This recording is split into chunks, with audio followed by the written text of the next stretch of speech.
আজি মোক যেহেতু উইটনেছৰ কাৰণে মাতিছিলে, ইতিমধ্যে দুবাৰ আহিছিলোঁৱে। এইবাৰ যেহেতু ফাৰ্ষ্ট ট্ৰেক কোৰ্টৰ কাৰণে মাতিছিলে, গতিকে আজি কমপ্লিট হোৱা নাই, অহাকালিহে কমপ্লিট হ'ব। তো আজি অহাকালি অপজিশ্যনে হয়তো ক্ৰচিং কৰিব। যিয়ে নকৰক, মোৰ যিটো স্পষ্ট কথা সেইখিনি মই স্পষ্টভাৱে কৈছোঁ যে মই চাৰিটা মোৰ অবজাৰভেশ্যন আছে। এক নম্বৰ কথা, তেওঁক যিহেতু আমি স্পষ্টভাৱে কৈছিলোঁ যে জুই পানীৰ পৰা আঁতৰত থাকিব লাগে, ড্ৰাইভিং কৰিব নালাগে, সেই মানুহজনক কিয় ইয়টত লৈ যোৱা হ'ল নম্বৰ কথা।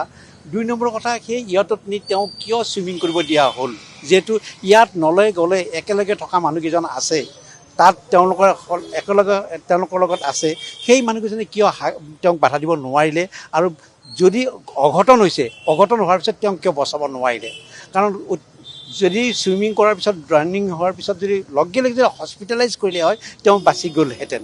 জুবিন গাৰ্গক আমি ৰাখিব পাৰিলোহেঁতেন, জীয়াই ৰাখিব পাৰিলোহেঁতেন। সেই আক্ষেপখিনি মই কৈছোঁ আৰু সদায় কৈ থাকিম। গতিকে এই ক্ষেত্ৰত মোৰ আৰু এটা অবজাৰভেশ্যন আছে যে তেওঁক নিয়াৰ আগতে যে এটা মেডিকেল টীম তেওঁৰ লগত যাব লাগিছিলে, যিহেতু জুবিন গাৰ্গ আমাৰ গৌৰৱ, তেওঁ প্ৰাইড।